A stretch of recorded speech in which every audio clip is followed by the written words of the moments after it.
Out of all 4 SonicTember videos I wanted to make, today's is the one that I wanted to do the most. And for one simple reason, I love racing games.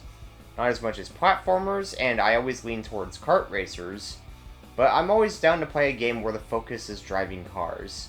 Thanks to the success of Super Mario Kart on the SNES, many franchises were inspired to make their own games to compete with the plumber, and Sonic is no different.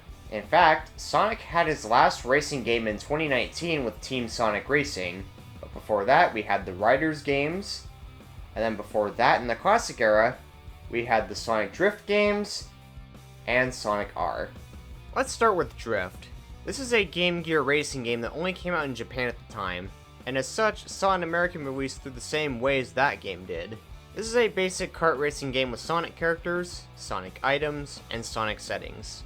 You have 4 characters, with each one having a special ability they can use if they pick up 2 rings. Sonic gets a speed boost, Eggman and Amy can throw projectiles, and Tails jumps really high, which basically steers for you, which is a really stupid idea for an item. Something that holds left or right for you? Seriously?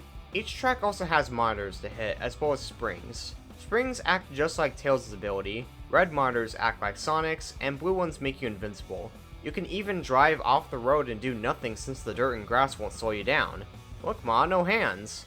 The tracks aren't much better either. You have 18 tracks spread across 3 cups, and with a total of 6 themes for each course.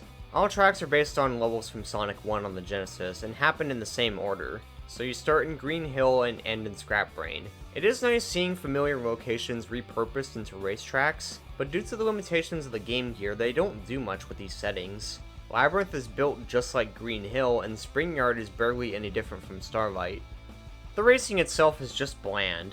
The AI barely puts up any challenge. In fact, I don't think I've ever lost a race in this game. I had the AI set to hard, and yet I barely tried in this recording. The only thing this game has going for it in terms of gameplay is the drifting, but all you do is just hold the brake button while turning and make sharp returns. You will spin out if you hold the button for too long, but most of the turns aren't big enough for that to happen. Music? Dull as always with the Game Gear. The graphics are at least much better, but again, the lack of variety in track settings hurts the package as a whole. I did notice that the backgrounds do change somewhat between tracks with the same theme, so Scrap Brain 2 will look different from Scrap Brain 3, but it is still Scrap Brain at the end of the day. That's really all I have to say for this game. It just isn't very good. It's also another game held back by the Game Gear. I really don't get why Sega didn't just make this for the Sega Genesis, as that could have made for a much better Mario Kart competitor. As it stands, Sonic Drift gets a 4 out of 10. There just isn't much of a game here, and what is here isn't great. I guess that's why a sequel was released a year later. Let's tackle that one and see how it fares. Unlike its sequel, Drift 2 was released in North America, though still called Drift 2. Sorry to those who spent months of their childhoods looking for Drift 1. Drift 2 is essentially the same game again, but now everything is improved. Metal Sonic, Knuckles, and Fang all join the roster, you can pick your AI opponents, and there are more unique tracks this time. Just like Drift 1, you have 18 tracks, but there's not as many repeats. In fact, there's only 4. Some tracks also differ from the first game by being one-lap courses, which is a neat touch as Mario Kart wouldn't attempt this until 2011's Mario Kart 7. The tracks also do a much better job at standing out by utilizing their settings better. A course like Emerald Ocean, for instance, takes place on the water, so stopping results in the player falling in. Speaking of falling, some courses take place on higher roads, meaning that going off-road will result in you falling off the track. We also get a mix of old and new settings too. Some tracks like Rainy Savannah and Iron Ruin are totally fresh, while others like Casino Night, Mystic Cave, and Ice Cap are fun throwback courses. The last cup is also really cool in that the 5th track takes place in a track called Milky Way, which has Sonic and company racing to the Death Egg, and the last track is not only on the Death Egg, but the track is shaped like Eggman's face. That's really on brand for the dude. I love it. The AI is also much tougher, but maybe a little too much now. Hard mode lives up to its name, and while normal is relatively easy, I still tend to lose sometimes, unlike in Drift 1. I don't really have much more to add when talking about this one. The music is still really bland, but that's kind of a given for the Game Gear's sound library. Sonic Drift 2 is definitely the better drift game by a country mile. Everything Drift 1 does, 2 does better. This game is still a relatively simple racing game, but I really do think that the developers did a much better job with this one. Sonic Drift 2 gets a 7.5 out of 10. I did not expect to give this game the same grade as Sonic 1 on the Game Gear, but I was pleasantly surprised with this one. Definitely consider checking this one out if you get the chance. It's no Mario Kart, but it's a good racing game for the Game Gear. Today's final game is Sonic R. This was the only original Sonic game to be released on the Saturn, and was the final Sonic game developed by Traveler's Tales. However, we're going to tackle the version found on Sonic Gems Collection on the GameCube. This version is essentially the old PC version, but it does fix and add a few things from the Saturn version. This game is different from the Drift games in that this is a 3D racing game where most of the characters are on foot. Immediately, I'm on board. Many people have questioned why Sonic would need a car for these types of games, and while I was always fine with it, Sonic has always had that opportunity to stand out by doing this, and here is the only Sonic game to do it, at least as of now. As you would expect, you have to complete 3 laps around the course, and do whatever you can to come in first place. Along the way, you can collect rings to open special gates to activate more routes or reveal secrets, as well as use them for these boosters that will play the game for you for a second. The controls are okay. You can either play this like a 3D platformer and hold up to move forward, or like a racing game by holding the accelerate button. Playing this by holding up is a bad choice though, as steering will remove a lot of your speed, so just stick to the button method. The steering is pretty stiff too. You can make sharper turns by holding the bumper buttons, and while this works while racing, getting stuck in a corner of some sort forces you to stand still and slowly turn your character around. I might be missing something, but having the ability to reverse or having your on-foot characters do a 180 would have been a helpful feature. You have a total of 10 characters to choose from, each one having their own set of stats and abilities. Unfortunately, the roster isn't balanced very well.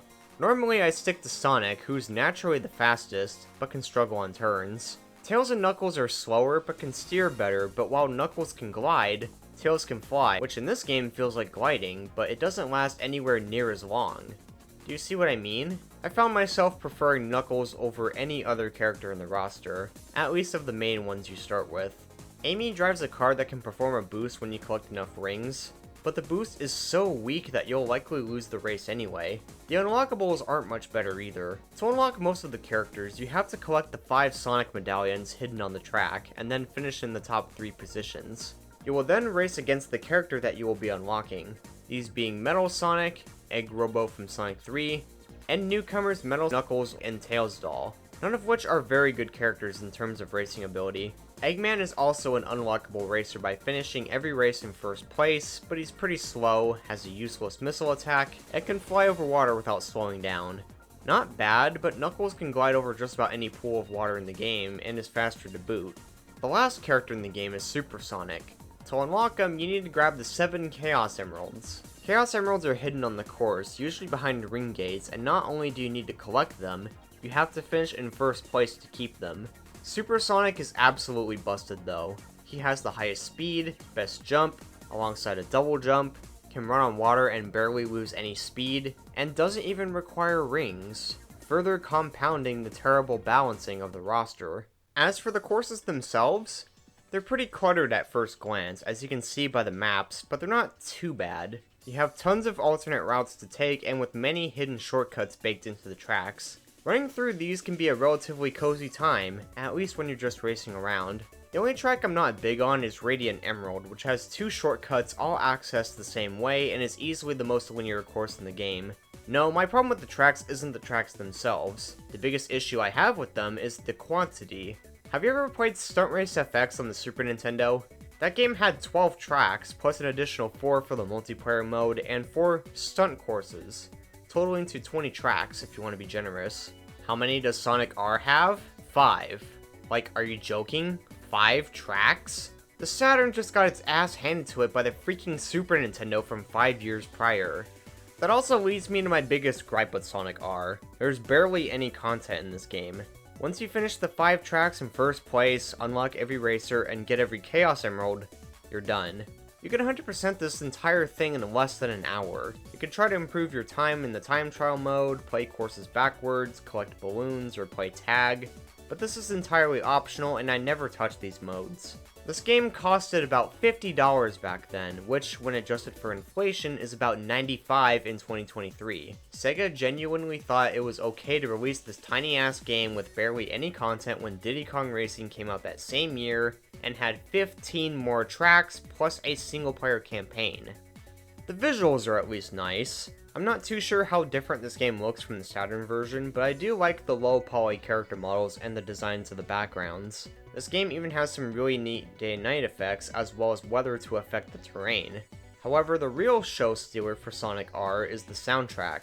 Composed by Richard Jacques, this game features a whopping 7 vocal tracks performed by TJ Davis. I've heard some people say that you'll either love or hate the music, but everyone I know falls into the love category. I think this game has some of the best music in the entire classic Sonic era. But for as good as the music is, it doesn't really fit the vibe of a racing game. For an example, look at the song for the credits, You're My Number One. Look at the lyrics for the chorus. All I need is you, for always and forever. All you need is me, remember when I say. All we need is love, for us to be together. 'Cause you're my number one. I mean, who wrote this? Amy Rose? Listen if you don't believe me.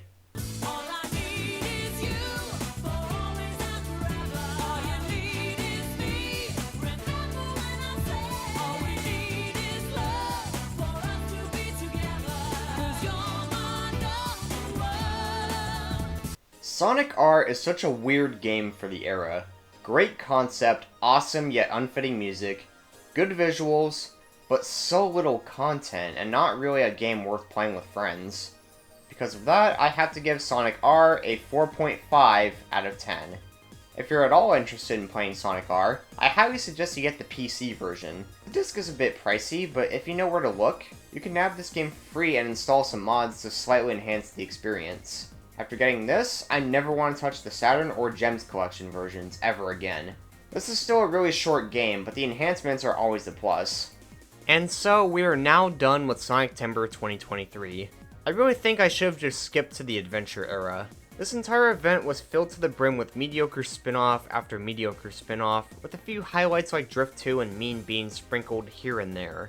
Ultimately, I did not like this portion of the Classic era that much, and I think these games are part of why the Classic era in general doesn't appeal to me as much. Now, I do stand by my grades from last year, and the current Sonic is still guilty of starring in some really bad games, but I want Classic fans to know that their Sonic isn't perfect either, and that's okay.